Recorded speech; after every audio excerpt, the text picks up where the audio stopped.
Hit TV ప్రేక్షకులకు నమస్కారం. ఈ రోజు మనతో పాటు ప్రముఖ న్యూమరాలజిస్ట్ అలాగే జ్యోతిష్య నిపుణులు, వాస్తు నిపుణులు, ఆయనకి మ్యారేజ్ బ్యూరో కూడా ఉందండి, జయశంకర్ పేరుతోటి. సో ఈ రోజు మనతో పాటు ఉన్నారు సురేంద్ర శర్మ గారు. వారితో మాట్లాడదాం.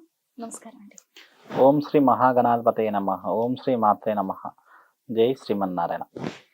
గురుగారు, ప్రత్యేకంగా చెప్పుకోవాలంటే ఎన్నో అనుమానాలు జాతక విషయాలకు వస్తే కనుక ఒక పెళ్లి సంబంధం చేయాలి అంటే రకరకాలుగా చూస్తారు, నక్షత్ర పరంగా అయినా ఇంకొక పరంగా అయినా. ఈ త్రిజ్యేష్ఠ అంటారు, అంటే జ్యేష్ఠ పుత్రుడికి, లేదంటే జ్యేష్ఠ నక్షత్రం ఉన్న అమ్మాయికి, లేదంటే జ్యేష్ఠ మాసంలో పెళ్లి చేయకూడదు. ఈ త్రిజ్యేష్ఠలు అంటే ఏంటి? అంటే ఇప్పుడు ఏ రకంగా ఈ త్రిజ్యేష్ఠలు లెక్క కడతారు? ఇప్పుడు ఇంటికి పెద్దవాళ్ళు అన్న వాళ్ళు జ్యేష్ఠుడు, అమ్మాయి జ్యేష్ఠుడు. అమ్మాయి ఇప్పుడు ఆల్రెడీ 2 జ్యేష్ఠ అయిపోయింది.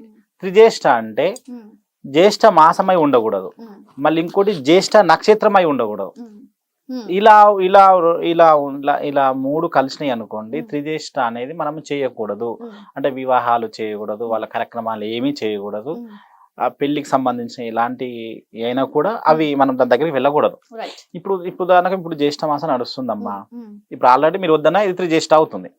ఎందుకంటే ఇప్పుడు ఆల్రెడీ మీరు ఇద్దరు జ్యేష్ఠులు కదా, ఒక అబ్బాయి అమ్మాయి జ్యేష్ఠ ఇద్దరు పెద్ద ఇంటికి ఇద్దరు పెద్దవాళ్ళు, ఇంటికి పెద్దవాళ్ళు, పెద్ద అమ్మాయి పెద్ద అబ్బాయి పెద్ద, ఆల్రెడీ 2 జ్యేష్ఠ. ఇప్పుడు ఏం నడుస్తుంది? జ్యేష్ఠ మాసం నడుస్తుంది కాబట్టి ఆ త్రిజ్యేష్ఠ అవుతుంది. కాబట్టి ఇప్పుడు పెళ్లిళ్ళు జ్యేష్ఠ మాసంలో చేయకూడదు. అలాగే మళ్ళీ ఇంకెప్పుడు చేయాలండి అనుకోను. ఇప్పుడు నెక్స్ట్ మళ్ళీ లగ్గాలు వస్తున్నాయి కదా, మళ్ళీ ఆగస్టు లగ్గాలు వస్తున్నాయి. ఆగస్టు లగ్గాలు వచ్చినప్పుడు జ్యేష్ఠ నక్షత్రంలో చేయకూడదు. అర్థమవుతుందా?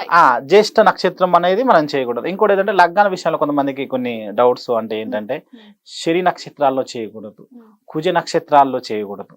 ఇలాంటి అంటే మనకు లగ్నం, మన లగ్నాయత్తు మనము వీళ్ళిద్దరికి ఎప్పుడు కలుస్తున్నాయి ఏంటి ఎప్పుడు ఉంది మనము తారలు చూస్తాం కాబట్టి ఆ తారల ప్రకారము ఇట్లా శని హోరలో కానీ కుజ హోరలో కానీ, హోర చక్రాలు కూడా ఉంటాయి అందులో. అంటే ఈ లగ్గం బాగుంది అనేది తీసేసుకోండి, కానీ హోర చక్రాలు కూడా చూడాలి, అవి కూడా చాలా ఇంపార్టెంట్.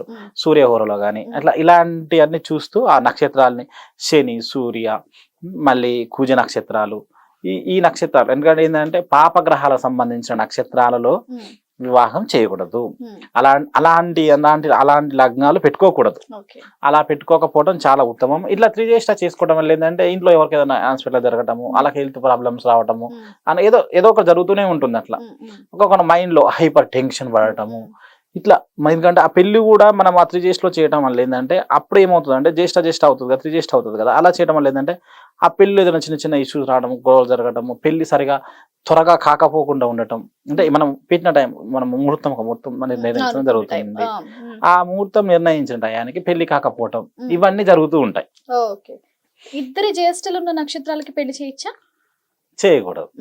అంటే ఇప్పుడు అమ్మాయి జ్యేష్ఠ నక్షత్రము, అబ్బాయి జ్యేష్ఠ నక్షత్రం కలవకపోతే చేయొచ్చు? అస్సలు చేయకూడదు. అసలు ఏంటంటే జాతకాలు వీళ్ళిద్దరు చూస్తే కలుస్తాయి, కానీ ఏంటంటే ఒకే నక్షత్రం ఉన్న వాళ్ళు ఒకే రాశి అవుతుంది. ఆ ఒకే నక్షత్రం ఒకే రాశి ఉంటే పెళ్లి చేయకూడదు. అట్లా అది ఎలా అంటే ఇద్దరికి ఇప్పుడు ఎల్నాడు శనులు వస్తాయి, అష్టమ శనులు వస్తాయి, మళ్ళీ అర్ధాష్టమ శనిలో ఇలాంటి శని మనకు గోచారీత్యా వస్తుంటాయి. అప్పుడు మనకి ఎల్నాటి శనిలో ప్రభావం ఏంటంటే మనం ఎప్పుడు కూడా మనం వర్క్ చేస్తూనే ఉంటాము, ఏ పనులు సరిగా కావు. అష్టమ శనిలో అయింది అనుకోండి, ఇంట్లో ఎవరైనా కాలం చేయడానికి ఆస్కారం ఎక్కువగా ఉంటుంది. అంటే ఓల్డ్ ఏజ్ లో కావచ్చు, ఇంకేదైనా సంథింగ్ వాళ్ళకి హెల్త్ ప్రాబ్లమ్స్ ఉండొచ్చు. అట్లా ఇటు తరపు నుంచి బంధువులు, ఇటు తరపు నుంచి బంధువులు ఒకేసారి కాలం చేస్తే ఎలా ఉంటుంది? అప్పుడు వాళ్ళు మనకు ఓదార్చే వాళ్ళు, మీరు ఒకరు బాగలేకపోతే ఒకరు మంచి ఉంటే ఓదార్చుతుంటారు, వాళ్ళ ఇద్దరిని ఓదార్చలేము. కాబట్టి అంటే జ్యేష్ఠ నక్షత్రం అనే కాదమ్మా, ఏ నక్షత్రం అయినా కూడా ఒకే నక్షత్రం ఉంటే అది చేయకూడదు. అంటే ఇద్దరికి ఒకేసారి ప్రభావాలు, ఏ జాతకంలో చూసుకున్నా గ్రహ బలం బాగోకపోయినా ఇద్దరికి ఒకేసారి ప్రభావం చూపించడం వల్ల చేయకూడదు అంటున్నారు. అవును. అంటే ఏ నక్షత్రం, ఎన్ని నక్షత్రము ఇవన్నీ చూసుకొని మనము పెళ్లి ముహూర్తం నిర్ణయించాలి. అంటే మనం జాతకాలు మనం చూసినప్పుడు చాలా ఆచితూచి అడిగేస్తాం కదా. పెళ్లి అంటే మామూలు మాటలు కాదు, 1-10 సార్లు ఆలోచించి ఈ నక్షత్రాలతో సహా వీళ్ళిద్దరికి ఏమేమి ఉన్నాయి ఇవన్నీ చూసి పెళ్లి ముహూర్తం నిర్ణయించి అప్పుడు పెళ్లి చేయడం జరుగుతుంది. అంటే ఇప్పుడు మనం ఈ త్రిజ్యేష్ఠల్ని లెక్క కడుతున్నాము, తెలియని వాళ్ళు చాలా మంది ఉంటారు కదా గురుగారు, వాళ్ళకి ప్రభావం ఎలా ఉంటుంది అంటారు? కంపల్సరీ ఇవన్నీ జరుగుతూ ఉంటాయి. మనం చూడండి కొన్ని దాంట్లో వీళ్ళు బాగానే ఉంటారు అని అనిపిస్తాం, సడన్ గా గొడవలు పెట్టు అప్పటికప్పుడే ఒకరికొకరు ఓర్చుకోండి. ఇప్పుడు జ్యేష్ఠమ్మ నక్షత్రం వల్ల కొంచెం కోపం ఎక్కువే, అది బుధ నక్షత్రం అయినా కూడా కొంచెం హైపర్ కోపం ఉంటుంది వాళ్ళకు. అప్పుడు ఏమవుతుంది, ఆ దశాంతర దశలు వచ్చినప్పుడు, గోచారీత్య వచ్చినప్పుడు వాళ్ళు కొంచెం ఏంటంటే చీటి మాటికి గొడవ పడటము, ఓపిక తగ్గి ఉండదు వాళ్ళకి ఓపిక అనేది.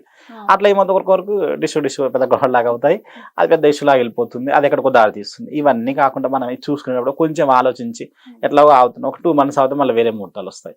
అప్పుడు మనం మంచిగా ఆచితూచి అడుగు వేస్తే మీ లైఫ్ బాగుంటుంది, మీ పిల్లల లైఫ్ బాగుంటుంది. ఇది ఎందుకంటే పెళ్లి అంటే ఇప్పుడు మనం జాబ్స్ అనుకోండమ్మా, ఇది కాదు ఇంకోటి మారుస్తాం, ఇది నచ్చలేదు అనుకో ఇంకోటి అట్లా మనం ఏది మారుస్తూ ఉంటాం. పెళ్లి అనే జీవితాలు ఒకేసారి చేసుకుంటాం కదా, అప్పుడు ఎట్లా ఉంటుంది మన పరిస్థితి. ఇవన్నీ ఎందుకంటే మనం ఇంట్లో ఫ్రెష్ గా ఉంటేనే ఇక్కడ డ్యూటీ మనం చేయగలుగుతాము, నలుగురికి మనం మాట్లాడగలుగుతాము. ఇంట్లో సరిగా లేకపోతే మనం ఏది చేయలేము. అంటే చాలా నేను ఇందాక మిమ్మల్ని ఒక మాట అడిగాను, తెలియని వాళ్ళు చేసుకుంటే ఏంటి పరిస్థితి. ఇప్పుడు తెలియక చేసుకునే వాళ్ళకి ఏదైనా పూజలు అలాంటివి ఏదైనా చేసుకోవడం వల్ల కొంచెం ఇంకా అయిపోయింది రిలీఫ్ దొరికే అవకాశం.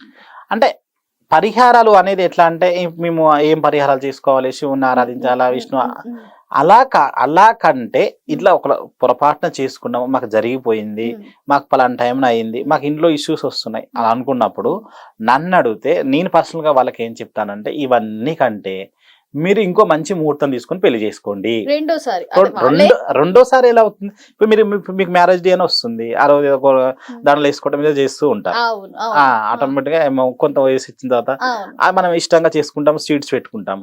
అదే ఇప్పుడు మాకు ఇట్లా పడతలేదు, మాకు ముహూర్తం సరిగా లేదు, మా జాతకాలు బాగాలేవా, మీరు ఒకసారి క్షుణ్ణంగా పరిశీలించుకొని. అంటే ఇప్పుడు లవ్ మ్యారేజ్ చేసుకునే వాళ్ళు ఉంటారు, వాళ్ళకి ఇవన్నీ తెలియదు, ఇష్టపడతారు వెళ్ళిపోతారు చేసేసుకుంటారు. అలాంటి వాళ్ళలో ఇలా ఒకవేళ కలిసి వస్తే కనుక సమస్యని ఎలా పరిష్కరించుకోవాలి? ఇదేనమ్మా నేనేం చెప్తున్నానంటే, మీరు మళ్ళీ మంచి ముహూర్తం చూసుకొని మంచిగా